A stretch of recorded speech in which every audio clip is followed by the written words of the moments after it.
Espero que estén muy bien. Gracias por unirse hoy día. Voy a compartir una presentación y respuesta a Lisette con el chat. Efectivamente, la presentación está siendo grabada la charla, por si acaso. Esta primera charla se llama Capital Humano para un futuro que emerge. Y aquí el subtítulo era un aterrizaje forzoso al futuro del trabajo y la invitación, sobre todo al final de estos 35 minutos que vamos a estar acá, es primero que evaluemos si es un aterrizaje forzoso o efectivamente es un despegue. Y lo segundo es invitación. Aprovecho el momento. Todas las consultas que tengan pueden hacerlo en el chat. Yo le rapté la pieza a mi hijo, para los que lo ubican. Así que tengo suficientes pantallas de gamer para poder seguir el chat, las indicaciones, páginas web, lo que quieran. Así que, por favor, la idea es que esta es una oportunidad en que ustedes puedan además participar, clarificar consultas. Y con eso partimos. Hoy día vamos a conversar de tres grandes temáticas. La primera es este futuro que emerge. Y aquí la pregunta es, ¿a qué nos referíamos cuando se hablaba por cerca de 10 años de que el futuro del trabajo estaba emergiendo? Lo segundo, después de eso, es qué pasa con la pandemia y por qué en un primer momento al menos se habla de un aterrizaje forzoso y por qué hoy día, después de un par de años, se empieza a evaluar si es un aterrizaje forzoso o si tenemos la oportunidad de un despegue. Y lo tercero es la paradoja como un camino hacia adelante que tiene que ver con la mirada que tiene Deloitte. Y ahí yo efectivamente soy docente en la maestría en la Universidad del Pacífico, también soy docente en la Universidad de Desarrollo, pero mi rol de día es ser gerente senior en Deloitte.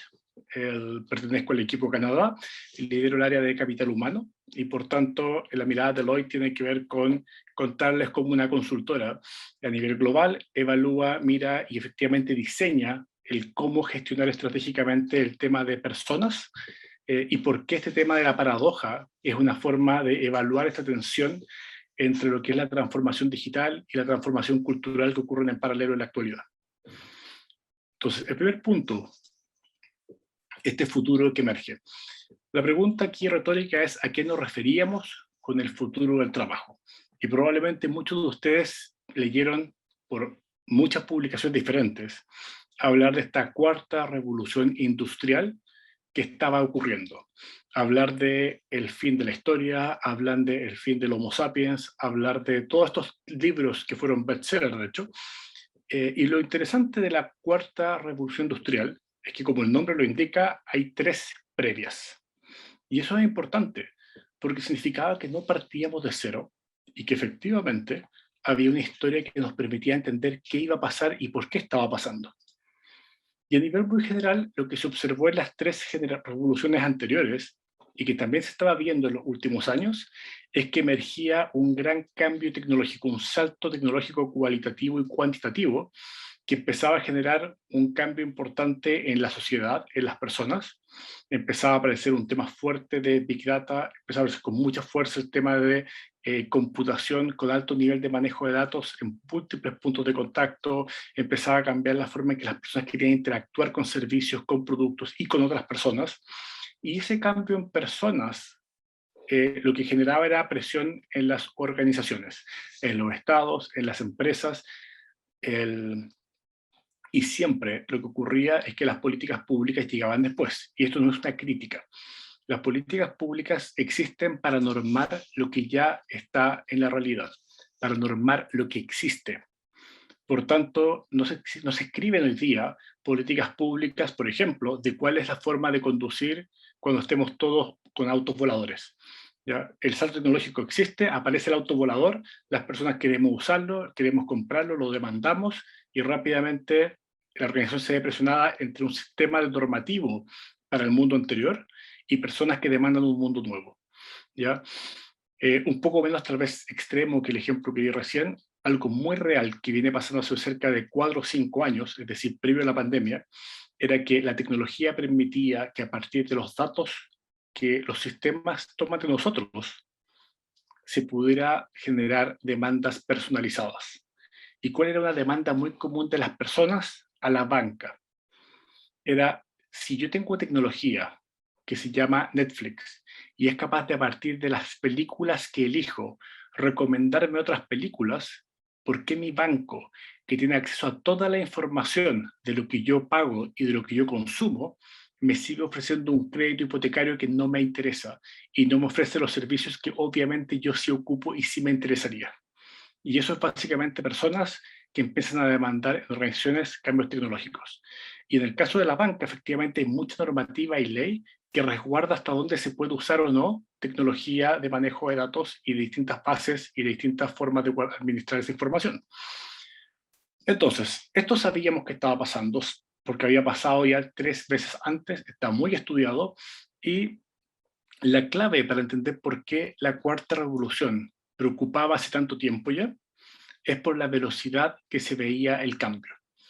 Por tanto, no es una revolución distinta desde el punto de vista filosófico, desde el punto de vista de el cambio profundo que implica. Es una revolución distinta desde el punto de vista de la velocidad del cambio. Y solo para sensibilizarnos con esto, vámonos a la década del 60.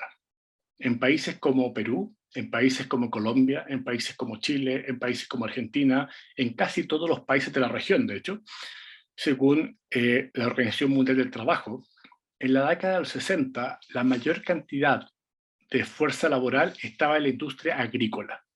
¿Ya? Para hacerlo simple, aunque no es real, digamos que más de la mitad de las personas trabajaban vinculadas a eso, vinculado a cosechar, a recolectar, a plantar, a distribuir, a comprar, todo el movimiento agrícola. En la actualidad, en casi todos los países de la región, eso es menos del 10% de la fuerza laboral. Si nos fuéramos a 1960, una máquina del tiempo, y le explicamos a los líderes de la época, estimados, venimos del futuro, la prueba es que tenemos un celular inteligente, un reloj inteligente, sacamos fotos, sacamos selfies, todo eso que es fantasía en su época, y en nuestra época menos del 10% trabaja ahí, donde ustedes, la mayoría, trabajan. La pregunta obvia sería, ¿qué pasó con esa enorme cesantía?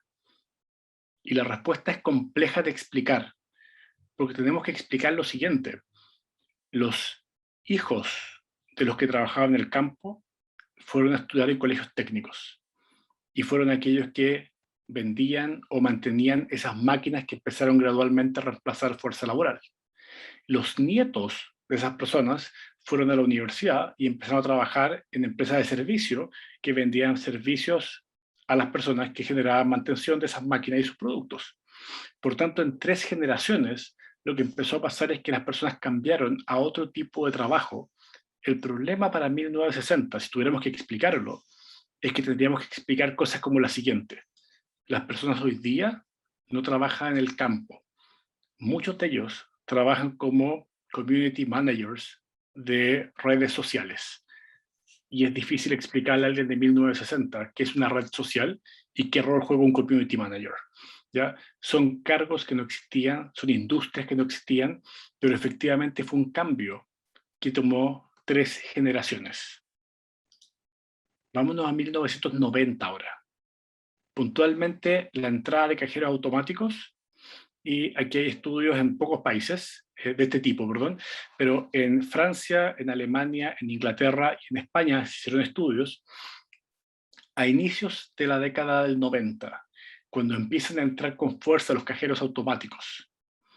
Lo que pasó es que muchos trabajadores de los bancos, cajeros humanos, optaron por sabotearlos, optaron por romperlos, optaron por generar huelgas en contra de que esto se hiciera, porque iba a generar cesantía, los iban a reemplazar con una máquina. El tema es que en esos países los estudios demuestran que durante la década del 90 lo que pasó es que ahora hay más personas en el banco que a inicios de la década. Y la razón de eso es porque lo que el cajero automático hizo fue digitalizar, robotizar, automatizar el proceso de recibirte y decir buenas tardes o buenos días, cuánto desea retirar, voy a buscar que en su cuenta tenga el saldo, voy a entregarle el dinero que usted quiere y voy a actualizar su saldo. Ese proceso rutinario, la máquina lo reemplazó. ¿Y qué pasó con los cajeros humanos? Eso permitió que esa tarea liberara tiempo para temas de experiencia y servicio, para temas de evaluar seguros, para el tema de vender otros productos y para agregar más valor a las personas y al mismo banco. Ahora, ¿por qué esto me interesa a diferencia de 1960? Esto pasó en 10 años, menos de hecho. Pero la clave es que no todas las personas que trabajaban a inicio del 90 seguían en el banco al final. Había más personas, sí, pero no todos los que partieron en la década fueron capaces de dejar de ser cajeros y transformarse en un asistente de simulación de créditos de servicio. Por tanto, lo que ocurrió es que ya esta velocidad de 10 años fue suficientemente rápida para que no todos pudieran subirse. Y cuando hablábamos de este futuro del trabajo antes, decíamos, ¿sabes lo que está pasando? Parece que el cambio es aún más rápido. Parece que ya cada 4 o 5 años la tecnología cambia demasiado veloz. El lenguaje de programación no es el mismo. Por tanto, el que sale de un colegio técnico o de un instituto técnico, sabiendo, por ejemplo, modelar en 3 dimensiones, a los 5 años después está obsoleto si no ha aprendido las nuevas tecnologías. Y tenía que ver con varios temas que estaban cambiando. Teníamos que ver con el tema de cómo las empresas se configuraban en este nuevo escenario, cómo las personas nos configurábamos como fuerza laboral, y por último, el cómo iba a ser la forma de trabajar. La famosa oficina virtual, la oficina remota, habían hipótesis de lo que se podía hacer. Y toda esa filosofía y todo eso que de repente observaban casos de estudio con empresas específicas que funcionaban virtuales o empresas específicas que tenían formas distintas de dar reconocimiento o empresas particulares que gestionaban el liderazgo de otras formas, se ve impactado de golpe por la pandemia. Y la primera reacción, primeros 6 meses, fue este aterrizaje forzoso. ¿Ya? Vamos a llegar después al despegue, hoy día vamos con el aterrizaje forzoso. La primera reacción tiene que ver con no lo vimos venir y no estamos preparados. ¿Y por qué lo planteo así de brutal? Porque los seres humanos tenemos un problema estructural. Los seres humanos cognitivamente sabemos y sabíamos que la velocidad del cambio tecnológico estaba siendo exponencial. El problema es que nuestra percepción humana es lineal. ¿Qué significa eso en la práctica con un ejemplo? Esto ocurrió hace más de 20 años. Se crea el National Human Genome Research Institute en Estados Unidos. Juntan a personas que son brillantes, ganadores de Nobel, múltiples doctores, expertos en temas de biología, de química, de código genético, etc. Y el año 2000 pasa un hito clave, que es que se presenta el primer borrador del genoma humano, el año 2000. Es tan importante ese hito, de hecho, que Bill Clinton, como presidente de Estados Unidos en esa época, él hace la conferencia de prensa y él da a conocer este importante hito. La inversión para el borrador incompleto fue de $300 millones de la época. En la época se gastaron más de 2 billones en el genoma completo. Esos brillantes científicos que hicieron lo que se pensaba imposible el 2000, de generar un borrador del genoma humano, ellos, el año 2000, visionaron que en menos de 50 años, es decir, antes de 2050, iba a ser posible hacer uso masivo de esta tecnología. Y la respuesta es, antes de 2010, ya se podía comprar test genéticos por $110 a domicilio. ¿Ya? De nuevo, nuestra forma de pensar es lineal, aunque seamos brillantes, es un tema estructural. Nuestro cerebro no funciona con dimensión exponencial. Y por eso lo que nos pasó a muchos fue esto. Sabíamos que la transformación digital venía encima. Sabíamos que el cambio era exponencial. Sabíamos que no era un cambio solamente de servidores o de tecnología de celular, era un cambio social, era un cambio que iba a transformar la forma en que las empresas se organizaban. Pero jurábamos que teníamos más tiempo. Y cuando llega de golpe, lo que nos pasa es que nos golpea las 3 ejes de la gestión de las personas como vida laboral, del capital humano. ¿Cuáles son esos 3 ejes en que nos golpea?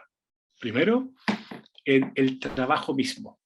Hay un balance entre lo que hacen las personas y la tecnología, puntualmente todo lo que es la digitalización, la automatización de procesos, en que se rompió rápidamente. Ya la persona no puede ir al lugar de trabajo, ya la persona no puede acercarse.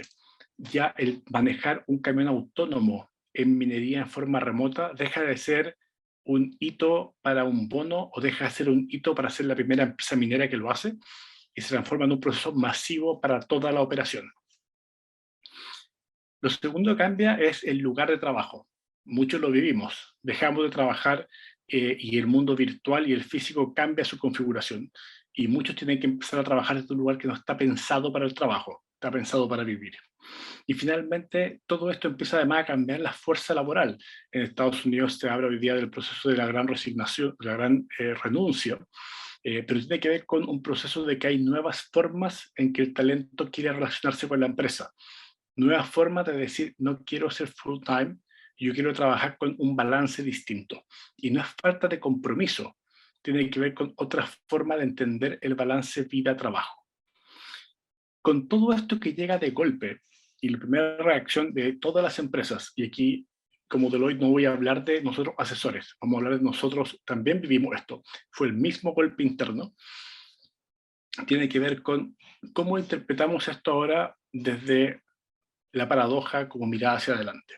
En el fondo, cómo hacemos sentido y cómo los últimos 2 años hemos empezado a armar un proceso distinto, a ver un elemento distinto y cuál es la carta de navegación que estamos usando hoy día, con resultados tempranos, pero bastante exitosos. Lo primero es que esto está basado en los datos de la encuesta Human Capital Trends. Deloitte la ha aplicado por 11 años, es algo así como una encuesta de capital humano, de tendencia a capital humano de Deloitte. Y lo interesante es que por 11 años la encuesta de Human Capital Trends era una encuesta en que participaban muchísimos líderes ejecutivos de recursos humanos en todo el mundo. Pero el año 2021, que es estos datos, ocurrió algo distinto. Y es que por primera vez tenemos más de 3.600 ejecutivos de negocio y de recursos humanos. De hecho, 233 de los 500 empresas de Forbes, de las empresas Standard & Poor's más grandes de Estados Unidos, las empresas que están listadas en Estados Unidos más grandes, 233 de esos 500 gerentes generales o CEOs participaron en la encuesta y en las entrevistas. Y lo interesante es la última a la derecha. 56% de estos ejecutivos que participaron no eran de recursos humanos. ¿Y por qué me interesa este énfasis? Porque hasta antes de la pandemia, el tema de gestionar personas era un tema de un área que se llamaba recursos humanos, o se llamaba gestión de personas, o se llamaba capital de personas. Después de la pandemia, el tema de gestionar personas es un tema de empresa. Hace 3 años atrás, hace 5 años atrás, hace 20 años atrás, mis proyectos de cultura los compraba el gerente de recursos humanos en empresas multinacionales. En los últimos 2 años me llaman los gerentes generales y dicen tengo un problema de cultura. ¿Ya? Cambió radicalmente el entender que la persona es más que simplemente un recurso. Y aparecen un par de cosas interesantes que les quiero mostrar antes de que vayamos al modelo. Dentro de los hallazgos, aquí estamos viendo solamente ejecutivos, sean de recursos humanos o no, o sea, estamos enfocándonos en los 1.200. La prioridad número 1 en ese grupo es cómo asegurar la habilidad de las personas para adaptarse, adquirir nuevas capacidades y asumir nuevos roles. Y la segunda prioridad es la capacidad de la empresa, de ellos como ejecutivos y de la empresa, para organizar y gestionar el trabajo de manera que facilite la toma de decisiones rápida. Jerarquía es un problema cuando el mundo cambia rápido, cuando debo reaccionar a un cliente empoderado, cuando efectivamente la demanda es variable. Pero acá está lo interesante, ellos mismos, solo el 17% decía que estaba preparado, o sea, en realidad muy preparado, para su prioridad principal, y solo el 25% para la secundaria. Es decir, aparece un grupo importante de ejecutivos, no de recursos humanos, que quiere participar en la encuesta, que quiere una voz, que le importa ahora sí entender y gestionar el tema de las personas, se da cuenta que es clave el tema de las personas, la resiliencia de las personas fue clave en las empresas que lograron sortear adecuadamente la pandemia. Sin embargo, hay una brecha importante entre lo que hoy día ocurre y lo que ellos saben que necesitan. Último dato que les quiero mostrar para contexto de esto mismos ejecutivos. Una pregunta que era en el pasado interesante era preguntar por la reinvención del trabajo. Y aquí solo para ver, esto era los últimos años pre-COVID. Estamos juntando 3, de hecho, de los Human Capital Trends para tener un promedio, el 18, 19, 20. Principalmente líderes de gestión de personas, líderes de recursos humanos que están respondiendo. Y aquí se dan cuenta, el 7% decía no hacer ningún cambio, el 32%, un tercio, decía hay que optimizar el cómo hoy día se trabaja, pero ya estamos trabajando en la forma correcta, ya es el equipo correcto, ya es la dinámica de trabajo, ya son las rutinas de trabajo. Otro tercio decía rediseñar el trabajo, que tenía que ver con efectivamente toda la lógica de reingeniería, de cómo podemos cambiar la forma en que los equipos trabajan. Un tercio finalmente decía reinventar el trabajo, es decir, el cómo lo hemos hecho hasta ahora no me va a permitir llegar donde quiero en el futuro. Y efectivamente ahí en el pasado había un tercio de líderes de gestión de personas, principalmente concentrado en industrias que cambian muy rápido, en tecnología, en temas de videojuegos, en temas de retail. Sin embargo, cuando le tomamos la muestra del 2021, los datos en rosado, creo que es ese color, miren lo que pasa con reinventar el trabajo. 2/3 dicen la forma que nos ha permitido llegar hasta acá no nos va a permitir avanzar en el nuevo escenario. O en palabras de un director regional de una empresa financiera grande, de un banco grande, cuando hicimos el proyecto de rediseño de trabajo flexible y cambio cultural con el grupo, la forma en que él lo planteó fue la siguiente. Sabemos, porque por 40 años hemos trabajado todos en la oficina, y sabemos, porque por los últimos 12 meses hemos trabajado todos en nuestra casa. La pregunta no es si se puede trabajar de la casa. La pregunta es cómo tiene que ser el trabajo del futuro para que podamos balancear mejor la calidad de vida y la productividad. ¿Cómo es ese híbrido? ¿Cómo es ese flexible? ¿Qué es esa forma de trabajar que logre el óptimo? Y a partir de eso, ¿cuántos metros cuadrados de edificio debo devolver y ahorrarme, por supuesto? ¿Y cuánta tecnología debo comprar para que tengan seguridad y condiciones apropiadas las personas en su casa? Entonces aparece muy fuerte que hay un mundo radicalmente nuevo. ¿Y cuál es la paradoja de fondo? ¿Ya? En este gran cambio que hemos vivido, la gran paradoja es la siguiente. ¿Pueden las organizaciones permanecer humanas en un mundo impulsado por la tecnología digital? ¿Y por qué nos pareció esta que es la paradoja más urgente? Porque gran parte de la respuesta que vimos al inicio de la pandemia siguió la tendencia que veíamos 10 años antes. Es decir, mucho foco en digitalización, automatización y poco foco en personas. De hecho, lo que observábamos es lo siguiente. Eran dos caminos en paralelo. Si vamos en el tiempo, en los últimos 10 años, la última década, efectivamente hay 3 grandes momentos y tiene que ver con una recuperación de la crisis a nivel de personas, los equipos trabajando en redes, el rol de la empresa social al final del nuevo contrato social, pero esos procesos que vivimos personas conversa poco con el proceso que vive la tecnología. Corren en caminos paralelos. De hecho, más extremo aún que caminos paralelos, genera una contradicción, genera paradojas complejas de resolver, que es lo que aún muchas empresas están viviendo. Humanos y tecnología generan generan tres grandes paradojas que tienen que ver con el tema de si la empresa puede ser un lugar para las personas o no. Los seres humanos necesitamos pertenencia. De hecho, es parte de la pirámide de Maslow, es una necesidad biológica básica. Seres humanos requerimos sentir que somos parte de algo. El máximo castigo de alguien es la ley del hielo, es ignorarlo y dejarlo fuera de la sociedad. Y extrañamente, en contraste con esa necesidad de pertenecer, de ser parte de algo mayor que yo, tenemos un manejo de datos que hace que cada vez más, a partir de la información única que poseemos, a partir de Machine Learning, a partir del Data Analysis, la tecnología puede apuntarle a cada persona con absoluta individualidad.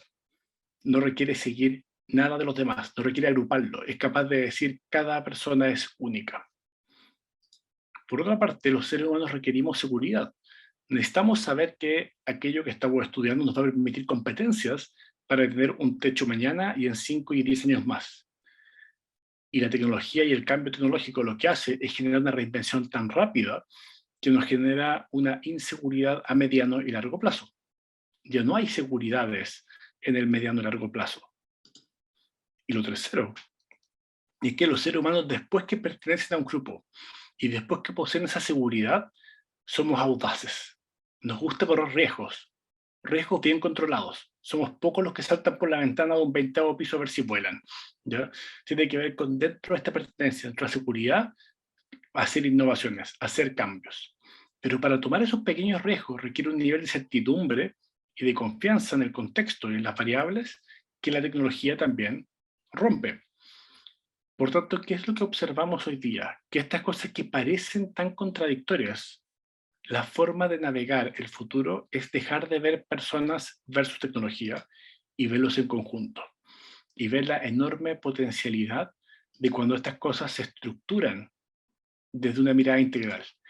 Entonces, ¿qué pasaría? Y esta es la pregunta que es común para las tres. Si en lugar de crear divisiones, lo que requieren las personas y lo que hace la tecnología, permitirá efectivamente un objetivo compartido. Y en este caso es el propósito. Una clave de las empresas que han navegado exitosamente la pandemia tiene que ver con que las personas entienden el para qué están acá.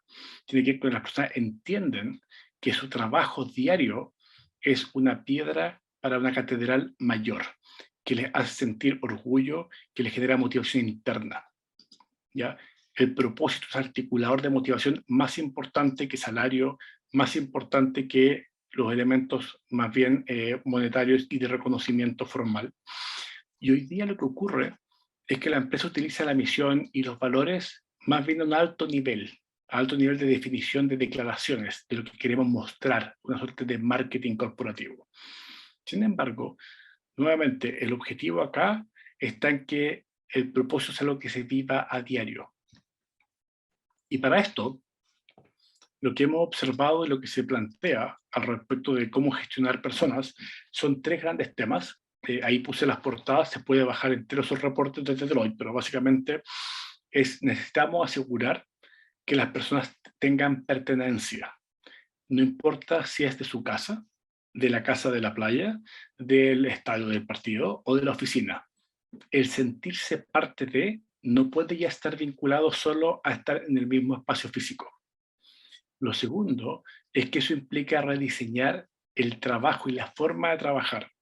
Y lo tercero es dejar de trabajar con una lógica de la generación estática y trabajar con una generación de los perennials, de efectivamente, y lo voy a plantear muy en bruto, lo siento, pero asumir que todas las personas que nacieron en la generación Z se van a comportar exactamente igual.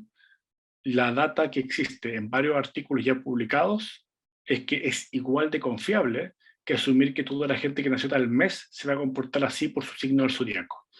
Hoy día, con la data que existe, se puede personalizar a nivel de individuo, a nivel de la fuerza laboral que en verdad existe en tu empresa, y por tanto no requieres hacer este tremendo acto de fe de utilizar una generación que describe muy bien al 60% para predecir el comportamiento del 100%. De nuevo, las generaciones tienen que ir con la curva normal. Un segundo elemento, como les comentaba antes, tiene que ver con esa tensión entre seguridad y reinvención. Personas requerimos seguridad, efectivamente, la tecnología nos lleva a una reinvención permanente. ¿Cómo articulamos esto? A través de migrar a la lógica del potencial. El potencial de lo que la persona es capaz de hacer en conjunto con la tecnología. ¿Por qué ese potencial va a ser clave? Porque hoy lo que hacemos muchas empresas es identificar, pensémoslo en reclutamiento. vamos a identificar la persona que llena la vacante hoy. ¿Por qué un Google se demora 8 a 12 meses en llenar la vacante y lo entrevista el jefe del jefe y un colega y un futuro subalterno?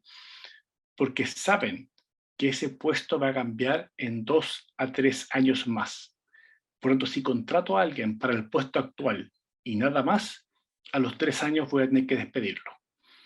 Yo lo que requiero es contratar a alguien que pueda llenar el puesto actual, pero tenga las capacidades para crecer junto con la empresa en las nuevas maneras de trabajar, en los nuevos cargos que van a emerger o en las variaciones del cargo actual. Por tanto, acá lo que nos va a ocurrir es que hay 3 grandes temas, y solo voy a hacer un comentario sobre super equipos, por eso lo marqué ahí, que tiene que ver con, esto implica, entre otras cosas, cambiar la composición del equipo. El super equipo está ahí dibujado, pero les voy a dar un ejemplo del super equipo. La razón que hoy día Netflix es el benchmark, es la barra con la que se mide la capacidad de recomendaciones personalizadas, es porque Netflix opera con un super equipo hace años. ¿Qué significa eso? Para que efectivamente pueda recomendarle a cada persona las películas o series que le van a deleitar, que es el objetivo, lo que Netflix va a hacer es contratar personas expertas en la industria del cine y el espectáculo, que van a ver cada película y cada serie, y van a clasificar cada escena.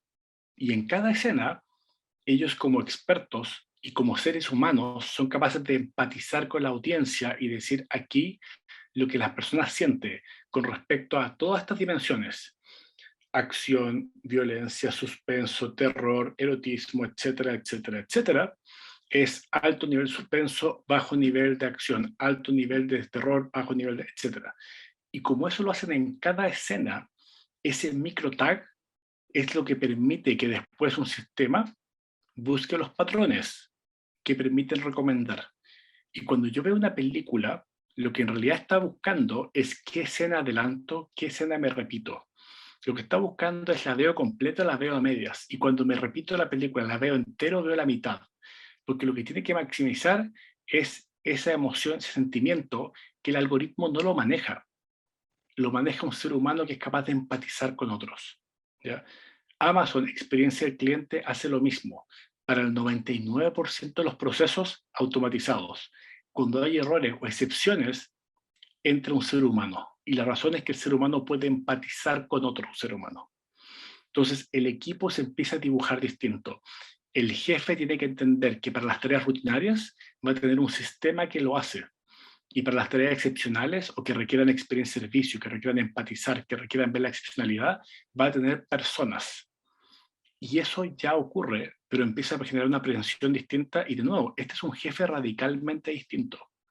Y el potencial es clave acá, no el saber hacer hoy día solamente. La tercera línea que falta es entre audacia, que requieren las personas cuando tengo ya un poco de seguridad, y la incertidumbre del contexto que genera constantemente esta nueva tecnología. Y por tanto acá lo que vamos a ver es aparecer un concepto clave que se llama perspectiva. ¿Ya? Y aquí tiene que ver con que efectivamente una organización fomente y adopta una orientación hacia el futuro, un norte, que permite dar un sentido y un orden efectivamente a qué formamos, qué competencias nuevas vamos a desarrollar, por ejemplo. Esto trabajamos bastante con escenarios, por si acaso, y aquí la clave es que hoy día lo que pasa es que las personas, las organizaciones toman decisiones cada vez más con un error social, con un error de análisis, mirándose al pasado, mirándose al presente. Pero la capacidad de extrapolar al futuro y tener planes posibles y tener escenarios que permitan hacer esa acción es clave. Aquí nuevamente hay 3 elementos distintos. Voy a enfocarme en el tercero, está marcado en amarillo de nuevo, y este es el problema que es más fuerte hoy día con ejecutivos. Este es el tema que de hecho nos toma más tiempo hoy día, y a nivel de coaching es donde tenemos más foco. Y es por lo siguiente: dado este cambio en que el cambio es tan rápido, las nuevas tecnologías parecen tan veloz, los nuevos procedimientos son tan efectivos y tan eficientes, El problema es que si los líderes, y que es sobre todo clave en los que tengan puestos de liderazgo, sean formales o líderes informales, ya no sirve que se consulten si es legal o si es posible. Porque la respuesta es, no es ilegal, porque la legalidad viene después. ¿Ya? Como les decía al inicio, los sistemas legales, y no una crítica, solo norman la realidad que ya existe. Por lo tanto, ocurre el gran cambio tecnológico, y lo que va a ocurrir rápidamente es que todo es posible. ¿Y por qué es clave esto? Porque ese norte de perspectiva de qué es lo que la organización quiere alcanzar, qué tipo de personas queremos hacer, qué impacto social queremos alcanzar, va a ser clave el conducir la respuesta importante, que no es si se puede. La respuesta hoy día es si se debe, alineado a la visión de la organización, alineado a los valores personales. Entonces, estamos viviendo en un mundo en que los últimos 2 años, primero, aceleró el proceso en que la gestión de personas, del capital humano, dejó de ser un problema de recursos humanos en muchas empresas y pasó a ser un tema de el liderazgo en general, impulsado por los directorios, impulsado por los gerentes generales. Además de eso, yo sé que no en todas las empresas, pero vemos eso muy fuerte en empresas grandes. Lo segundo importante es que lo que esto está generando además es, al igual que las 3 revoluciones anteriores, es que el mundo del trabajo y el mundo fuera del trabajo cambian radicalmente. Y en este cambio, en esta 4ª revolución, el principal cambio, que no lo hemos dicho acá, pero está implícito, es que el quiebre ficticio entre vida laboral y vida personal, porque éramos siempre una sola persona, pero asumíamos que se podía cortar en 2, eso hoy día se cayó a pedazos y por tanto debemos integrar a la persona con todo lo que es y con todas sus capacidades y con todas sus virtudes. Muchas gracias. Genial, Jorge. Muchas gracias por tu excelente presentación. A continuación le damos la bienvenida a César Pera. Adelante, por favor. Hola, ¿qué tal? Muy buenas noches. Permítanme presentarles nuestra maestría. La Universidad del Pacífico tiene esta maestría al servicio de la comunidad y constantemente venimos renovándola, mejorándola y estamos muy contentos con aquello. Entonces, sin más, quiero presentarles nuestra maestría. Espero que se esté viendo bien. La maestría en Desarrollo Organizacional y Dirección de Personas, y esto lo decimos con humildad, mantiene el ranking de top 1 en Latinoamérica por 9º año consecutivo, según el ranking de América Economía.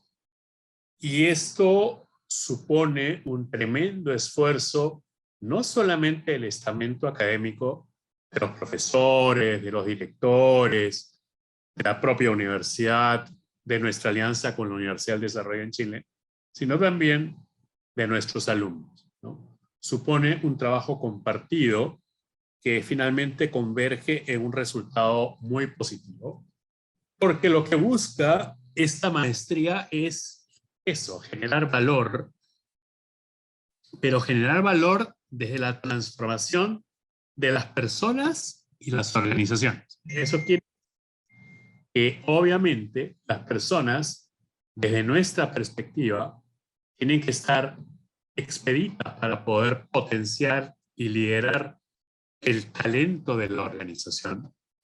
Tienen asimismo tener la capacidad de potenciar las capacidades de líder que todos tenemos y hacer que esta persona se convierta en una persona capaz de liderar un proceso de transformación, como hace un momento mencionaba Jorge en su exposición. ¿Qué hicimos hace 9 años, un poco más de 9 años? Vimos que había muchos gerentes generales egresados de nuestra universidad, inclusive tenían un MBA, pero no, como que faltaba preparación en materia de gestión humana. El hombre como pieza fundamental en un modelo de organización exitoso. Siendo esto así, hicimos una pequeña investigación en el mercado, nos dimos cuenta que había muchos gerentes de gestión humana con muy poca preparación para ser gerentes de gestión humana. Entonces dijimos, no, vamos a sacar una maestría que dé respuesta a esta necesidad del mercado. Y así lo hicimos y buscamos alianzas. Yo me acuerdo que toqué 2 o 3 puertas y de pronto no nos dimos cuenta que nuestro hermano de al lado tenía una universidad espectacular con un muy buen nivel académico, que era hasta el día de hoy la número 1 en emprendimiento e innovación. Y es así que logramos una alianza con la Universidad del Desarrollo de Chile, con las que nos sentimos muy felices, muy cómodos y operamos en conjunto esta maestría. Es más, dentro del proceso de desarrollo de nuestros alumnos de maestría, hacen un viaje hacia la Universidad del Desarrollo, donde se dan una serie de clases intensivas, magistrales, de procesos de transformación. Yo he tenido el placer de acompañar un par de veces a los alumnos y realmente es una experiencia muy enriquecedora y eso le otorga al alumno el diploma en consultoría para la transformación organizacional, que no es poca cosa, porque es un curso de especialidad. Es un diploma que acredita que la persona ya pasó por estos procesos de adquisición del conocimiento en materia de transformación organizacional. Siendo esto así, cuando uno termina la maestría, tiene 2 grados académicos, el grado de magíster en dirección de personas, otorgado por la Universidad del Pacífico, y el grado de magíster en desarrollo organizacional y dirección de personas, otorgado por la Universidad del Desarrollo de Chile. Por supuesto que tenemos profesores internacionales con una trayectoria como la del profesor Jorge Betzold, que lo acabamos de escuchar, y una serie de profesionales de muy buen nivel, tanto profesores internacionales, el profesor Soto va a hablar con nosotros dentro de un ratito, como una plana docente nacional, con una plantilla de personas súper hábiles y súper habilitados, que tienen experiencia en la línea y que al mismo tiempo tienen experiencia académica. Asimismo, tenemos sesiones de Q&A, preguntas y respuestas, con gerentes de recursos humanos, de gestión humana, de capital humano. Tenemos la presencia de gerentes generales, de directores, que nos cuentan acerca de sus aciertos y desaciertos, de sus éxitos y sus errores, o también nos cuentan de cómo llevaron adelante un plan y un proceso transformacional, y esto es sumamente enriquecedor. La malla curricular que ofrece la Universidad del Pacífico tiene 4 ejes fundamentales. 1, el eje de negocios, el eje de talento, el eje del liderazgo y el eje de la transformación. Porque en estos ejes vamos a seguramente navegar a lo largo de nuestra vida profesional. Entonces, estos ejes temáticos cobran vida cuando a nivel de negocios tratamos de entender cuáles son los principios que fundamentan un negocio y cómo gestionamos estratégicamente el talento para que este negocio o esta organización logre su visión. Y qué elementos de cambio podemos introducir para que haya realmente una transformación organizacional y de qué manera el liderazgo se vuelve un elemento contributivo para que esto sea así.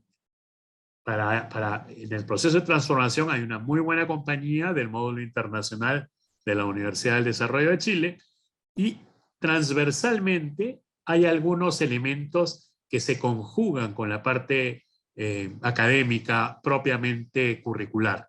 Por ejemplo, una metodología de LEAD o Liderazgo Transforma e Impacta, es decir, acompañamos a nuestro alumno de maestría para que su liderazgo emerja de la mejor manera a lo largo de toda su estancia en la universidad.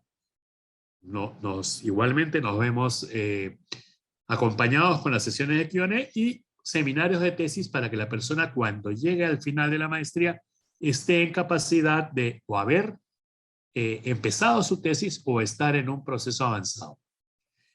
Esta es nuestra malla curricular que se gesta en 24 meses académicos y, como habíamos dicho, estos son los 4 ejes temáticos sobre los que nos movemos. A nivel de eje de negocios, de hecho, trabajamos muy intensamente lo que es el análisis del entorno económico para entender qué variables son las que nos están moviendo la economía. Trabajamos seriamente el proceso de planeamiento estratégico, organizaciones innovadoras, como lo que ha dicho Jorge el día de hoy. Trabajamos el impacto de responsabilidad social sobre la sostenibilidad. De hecho, trabajamos sobre lo que es evaluación financiera de proyectos. Si tú vas a poner un plan de capacitación, tienes que marcar cómo va a impactar esto finalmente en tu línea final de números, la técnica y modelos de toma de decisiones. Esto para entender el modelo de negocios. Tú te vas a sentar con un board, con un directorio, con gerentes de otras áreas y tienes que entender y hablar lenguaje de negocios. En cuanto a talento, sí incidimos mucho en dirección estratégica del capital humano. ¿Qué modelo es el que vamos a incorporar de acuerdo a las necesidades de la organización? ¿Cómo vamos a incorporar esa mirada hacia adelante, que son los analytics, y no dejar de ver los indicadores de performance para atrás? ¿Cómo gestionamos el talento? ¿Qué elementos vamos a tomar como variables claves para gestionar el talento y cómo vamos a trabajar el succession plan? ¿Cómo vamos a gestionar las variables de desempeño? ¿Cómo lo vamos a evaluar? ¿Qué resultados ha dado la evaluación de desempeño? ¿Será que es la parte más importante de un proceso de gestión humana? En términos de compensación, oye, de acuerdo a este momento del negocio, ¿conviene poner stock options, phantom options? ¿Conviene ir a la media del mercado, poner en franja de retención a las personas claves? En términos de estrategia y técnicas de investigación en gestión humana, ¿qué modelo vamos a elegir para poder trabajar una estrategia de gestión humana? Hay modelos desde Harvard hasta Monroe. ¿Qué normativas legales son las que sustentan nuestra ley de trabajo hoy y que debemos conocer? Algunas estrategias de negociación colectiva de trabajo. ¿Cómo manejar el tema del marketing, del endomarketing? No hay nadie que genere hoy estudios serios de comunicación interna y que es una de las claves para los procesos de transformación, así como la negociación. A nivel de transformación, es muy difícil producir un proceso transformacional, un cambio organizacional sin entender qué teorías organizacionales han prevalecido y han venido desde atrás hasta el día de hoy. Y también es difícil gestionar un cambio si no se entiende el comportamiento organizacional. Finalmente, esto se ve regado por la lógica de la cultura y clima organizacional para poder lograr un cambio y transformación organizacional. Para esto se utiliza fuertemente la psicología positiva. La vida es muy corta como para poder ir cerrando brechas. Más bien hay que apuntalar lo que es bueno. Cómo impactar, trabajar, formar una organización ágil a través de sus metodologías y el trabajo colaborativo. Cómo generar procesos de adaptabilidad y liderazgo para producir realmente un cambio, y la misión internacional que da un sustento sumamente interesante para este proceso transformacional. Todo esto suena bien, pero sin liderazgo es muy difícil de lograr. Y el liderazgo desde la perspectiva de la Universidad del Pacífico tiene como eje fundamental la ética y los negocios.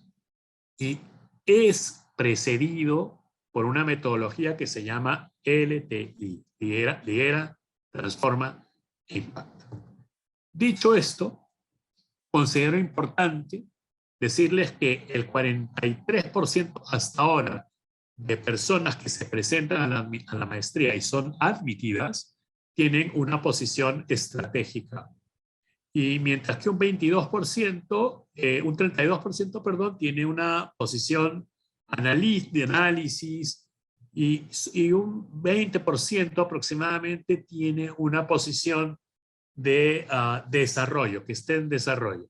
Y esto le da mucha riqueza, porque tú no solamente aprendes del profesor, aprendes de la persona que tienes al costado.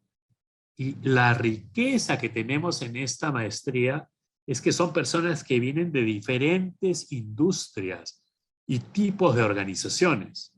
Y creo que esta maestría es bendita porque un 70 y pico % de personas de la maestría son damas. Es el personal, digamos, el alumno que tiene esta maestría es preferentemente femenino.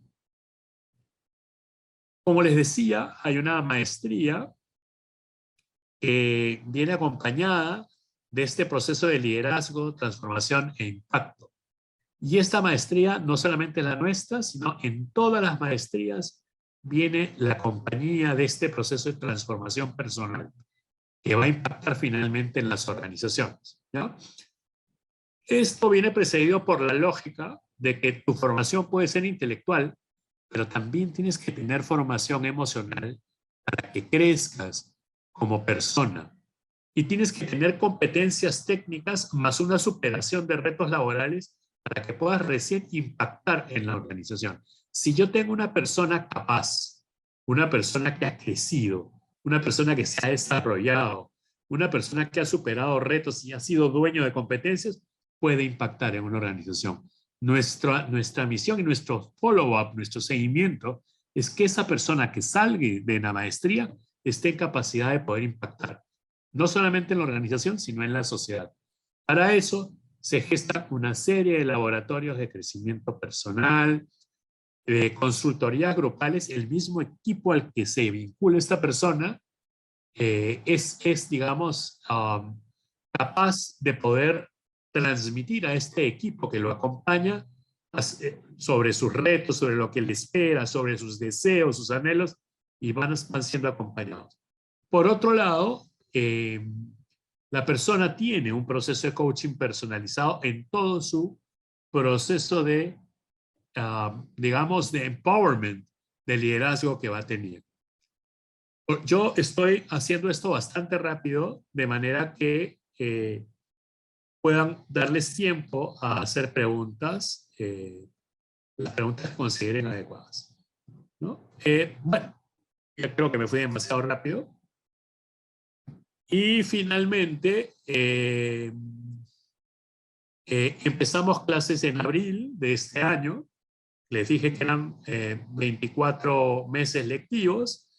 Hemos elegido como horario jueves y viernes en la tarde, de manera de dejar un poco libre la semana, y sí el sábado un complete day, para que la persona sí se dedique, digamos, full a ese día, sobre todo a trabajar en la universidad. Yo quiero ahora tener el gusto de presentarles al profesor Daniel Soto. Daniel es un experto en transformación organizacional, muy querido por nosotros, un gran anfitrión cuando vamos a Chile, nos lleva por la universidad, nos pasea, nos presenta a los profesores, una persona enamorada de este proyecto, y voy a dejar a Daniel para que nos cuente un poquito sobre la UDD. Daniel. Muchísimas gracias, César. Tuve también el placer de estar varias veces en Lima, en alguna ocasión siendo César anfitrión, y lo mismo puedo decir de esas virtudes como anfitrión y de las personas de Lima, del equipo de la Pacífico Business School, a quienes agradezco especialmente la invitación a participar de esta ocasión. Voy a compartir también pantalla con ustedes.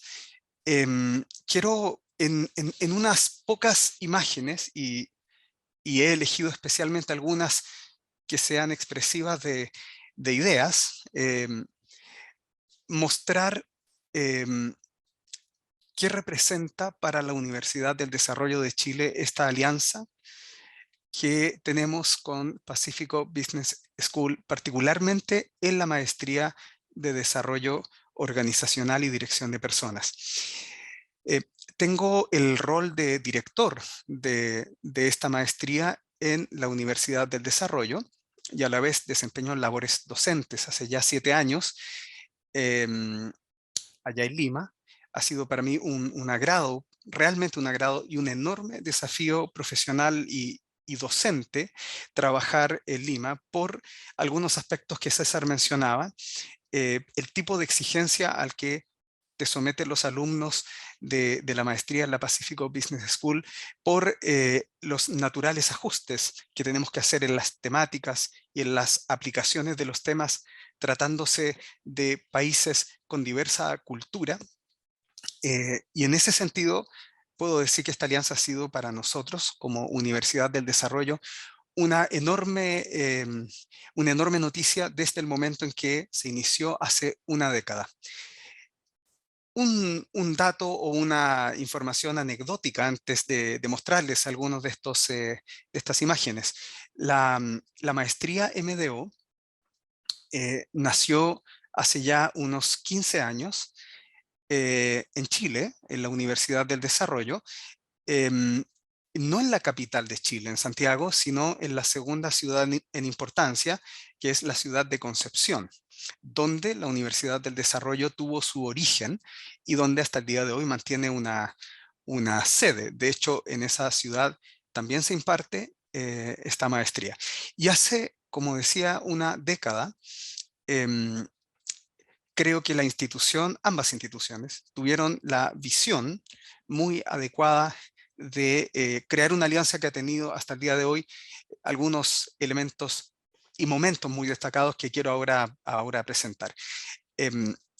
Quise traer en imágenes, más que en conceptos, elementos que además espero les hagan sentir muy bienvenidos a alumnos y alumnas que participan de la maestría en Lima y que en actividades como esta que se presenta en esta imagen, son parte también de la Universidad del Desarrollo de Chile como alumnos y como alumnas. De hecho, están matriculadas también de los sistemas de registro académico, de manera que tienen una doble participación en las dos instituciones y eso permite que tengan lo que se denomina un doble grado. Esto significa que las personas que estudian la maestría en la Pacifico Business School no solo obtienen su grado de maestría o magíster de esa institución, sino también simultáneamente de la Universidad del Desarrollo de Chile. Ahí tenemos una imagen de uno de los salones de la Escuela de Negocios.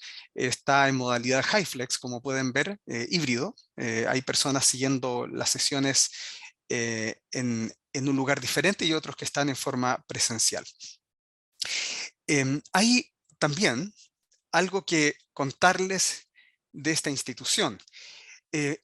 Ahí tenemos unas vistas del campus universitario que tiene una ubicación muy particular. Y esa ubicación también expresa algo de la identidad de esta universidad en Chile. Está ubicada, este campus que ustedes ven y que van a conocer en forma presencial como parte de la visita de estudios internacionales. Es un campus que está ubicado literalmente en la zona cordillerana. Es decir, en el límite entre Chile y Argentina, en el límite de Santiago y del país, y eso constituye un espacio muy atractivo para trabajar en esta visita de estudios, para conocer a personas de la universidad, no solo conocerse más el grupo de alumnos que visita Santiago, sino también a sus compañeros y compañeras que pueden conocer allá en Santiago. Es un sitio atractivo en la arquitectura, en el silencio que provee, en la calidad de las instalaciones. Creo que en ese sentido la condición de anfitriones nos ha venido bien hasta ahora. Ahí tienen dos imágenes de espacios bien representativos de nuestra institución. Arriba es un espacio que se llama Plaza I, la letra I de innovación, porque un sello identitario fundamental de la Universidad del Desarrollo y por el cual tiene distinciones internacionales es la innovación. En la fotografía de arriba, la Plaza I es un lugar donde existen laboratorios donde se experimenta con todo tipo de tecnologías. Y también hay espacios donde se puede realizar clases en salas planas que permiten llevar materiales de trabajo del tipo que se requiera para los procesos de innovación, para el uso de la metodología Design Thinking, por ejemplo. Y ese espacio de laboratorios, la Plaza I, es una de las construcciones relativamente recientes de los últimos 10 años en la Universidad del Desarrollo. Y abajo ustedes ven una imagen de la Escuela de Negocios de la Universidad del Desarrollo, con la cual, o espacio en el cual usualmente se recibe a nuestros invitados internacionales, espacio en el cual también se realizan la mayoría de las sesiones, actividades que conocen los estudiantes y las estudiantes de los y las estudiantes de la Pacífico cuando visitan Santiago. Esta es una toma aérea que me costó un tanto encontrarla y elegirla, pero pienso que es la mejor. Observen lo que les comentaba en la parte del fondo de la imagen. Lo que se observa, esos cerros son en realidad la cordillera de los Andes. Y en invierno, cuando una de las visitas anuales es en el mes de junio, julio, por allí, generalmente eso está nevado, es un espacio muy interesante de conocer. En el campus universitario de esta universidad contamos con 7 distintas escuelas de especialidad, desde el ámbito de la medicina y la salud, pasando por la ingeniería, la psicología, leyes, en fin. De manera que es un campus en permanente expansión, ubicado en una zona especialmente privilegiada de Santiago. Y fíjense que ahí en otra imagen bastante más, donde se ve lo imponente que puede llegar a ser la cordillera cuando la ves a distancia desde arriba. Internamente, la universidad ha buscado siempre espacios de acogida para estudiantes de pregrado y posgrado, y eso tiene que ver con algo que les voy a contar a continuación. El hecho de que hay mucho énfasis en el encontrarse, ojalá presencialmente, ha sido más difícil en la pandemia, pero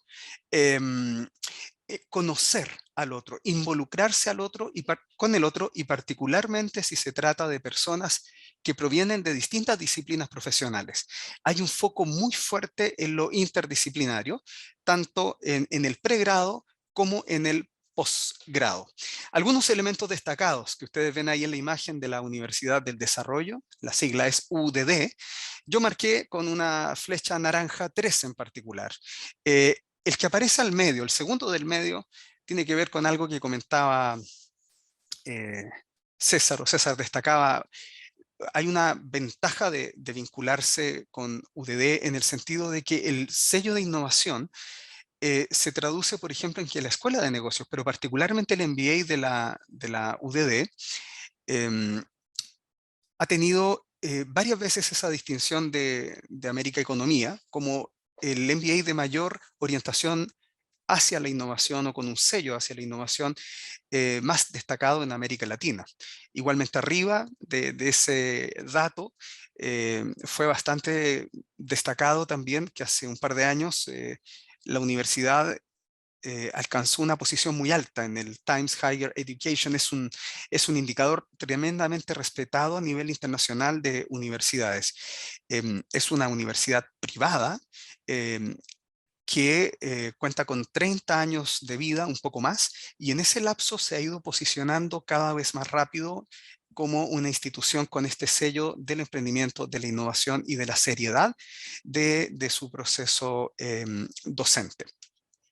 Ok, pero ¿dónde o cómo es más específicamente la conexión que tenemos con ustedes en la maestría en desarrollo organizacional? Bueno, por ahí ya César mostraba, ¿no es cierto?, la participación. Antes de eso, este dato que quería dejar en mente, estos son los 3 sellos declarados de los programas de posgrado de la Universidad del Desarrollo, y eso por ende aplica al MDO. Comentaba la interdisciplina, y los otros 2 son la globalización, lo que explica el interés que tuvo UDD en llegar a una alianza y mantener la alianza que se ha ido renovando con la Universidad del Pacífico, una alianza que nos tiene muy satisfechos y ahora mismo estamos renovándola por un tiempo más, y el tema de la innovación y el emprendimiento. Entonces, las maestrías de UDD, y es el caso también del MDO, nacieron o siguen naciendo siempre con la necesidad de hacer honor a esos 3 sellos que ustedes ven ahí y que eso se note tanto en los contenidos de los programas como en el perfil de los profesores. Ustedes vieron al profesor Betshol en el inicio, claramente la incorporación de Jorge al equipo MDO de UDD y también de la Pacífico tiene que ver con esa necesidad que tenemos de contar con profesionales y directivos de experiencia en terreno y que estén trabajando con industrias innovadoras o prestando servicios de consultoría en procesos de innovación, de transformación que ahora tanto se han acelerado en el periodo de la pandemia. El sello de globalización en particular se traduce en que los programas de magíster de UDD envían también alumnos de posgrado, por ejemplo en la imagen de arriba a China, y también a Babson College con quien tenemos convenios. UDD tiene cerca de 160 convenios con universidades de todo el mundo, incluyendo universidades de China, Europa, Estados Unidos. Uno de esos aliados ha sido la Universidad del Pacífico y en ese sentido la pertenencia de los alumnos de Universidad del Pacífico a la Universidad del Desarrollo, en tanto alumnos del MDO, también tiene relación con que puedan beneficiarse de algunas actividades que nosotros realizamos en alianza con otras instituciones internacionales. Voy a mostrar enseguida un ejemplo de aquello que estoy señalando. Este es el plan que estaba mostrando, decía César hace unos minutos. En el eje de transformación, fíjense que ahí está ubicado abajo el módulo internacional. El módulo internacional es una visita que contempla 5 días de clases, jornada completa en Santiago, con un profesor de nuestro equipo, muy posiblemente Jorge, que es uno de los profesores más altamente calificados para llevar ese módulo. Y vean que hay otras asignaturas que todas tienen que ver con procesos de transformación en algún sentido u otro. La mayor parte de esas asignaturas están a cargo de profesores de la Universidad del Desarrollo, son profesores del equipo chileno que viajan a Lima, o en este caso estamos a distancia, en forma remota, y entonces son también profesores nuestros los que toman ese módulo que está allí. El aporte entonces que Universidad del Desarrollo ha creído relevante hacer, y así lo ha estimado también la Pacífico, que nos ha invitado y nos ha mantenido en ese rol, es un aporte fundamentalmente en lo que refiere a la transformación organizacional y humana sobre la base de las ciencias del comportamiento. Es decir, la mayor parte de nuestros profesores cuenta con un entrenamiento especializado en lo que se denomina así, ciencias del comportamiento. Ahí está, por ejemplo, la psicología, está la sociología. Jorge es sociólogo, yo soy también sociólogo y también estudié ciencias de la comunicación. Tenemos psicólogos, gente que viene del mundo de la salud. Y esa interdisciplinaridad del equipo creemos que es algo bastante atractivo también para alumnos en Lima, no solo nuestros alumnos locales acá en Santiago. Y yendo ya a nuestras imágenes finales, ahí tienen ustedes algunos compañeros de promociones previas que están en las instalaciones de la Universidad del Desarrollo. Estas son todas visitas presenciales, obviamente pre-pandemia. Esperamos que esto se retome apenas se pueda. En la imagen de la izquierda están usando dispositivos de realidad aumentada en una empresa muy importante de Chile que se dedica al procesamiento de alimento basado en carne de cerdo, salmón, vacuno. Y los alumnos peruanos están ahí mediante ese dispositivo haciendo un recorrido muy vívido para quienes hayan usado esos dispositivos, muy impresionante por el proceso productivo y las instalaciones de la planta. Además, las visitaban directamente. En aquel momento debo decirles que la modalidad de las visitas tenía o incluía esta salida, visitas a Chile, estas salidas a empresas, pero desde el año pasado, esa modalidad se enfocó en esta actividad de especialización, que es un curso de 40 horas que tiene registro de calificación, tiene lo que se denomina créditos académicos en el lenguaje de las universidades. Estas fotografías entonces representan la modalidad anterior de visita, que tenía más orientación al conocimiento de terreno, pero a cambio no tenía el foco puesto en el desarrollo de cierta competencia que se validara con un diploma. Acá tenemos otras imágenes donde están hablando con profesores de cierta trayectoria. Acá tenemos una actividad posterior a un almuerzo a la izquierda.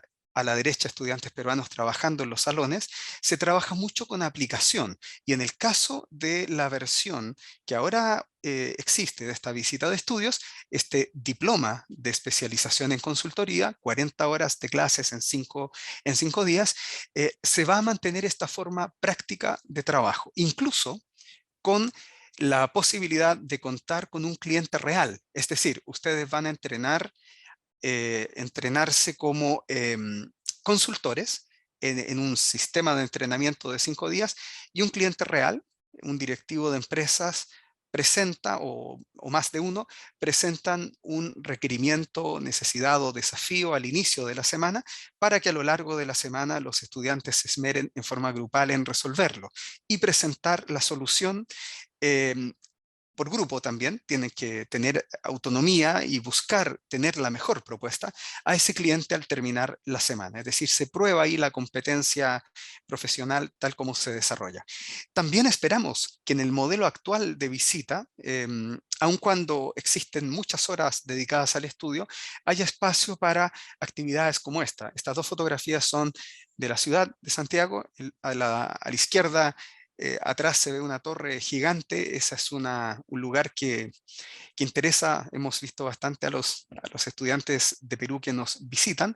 Es un centro comercial, Costanera Center, que es la torre más llamativa, la más alta en América Latina. Y entonces esa fotografía se la tomaron en el cerro más conocido de Santiago, donde también está esa imagen que ven a la derecha, una imagen de la Virgen muy antigua y que está mirando a la ciudad. Esa imagen de la Virgen muy tradicional está acogiendo o bendiciendo la ciudad en el valle, que está abajo.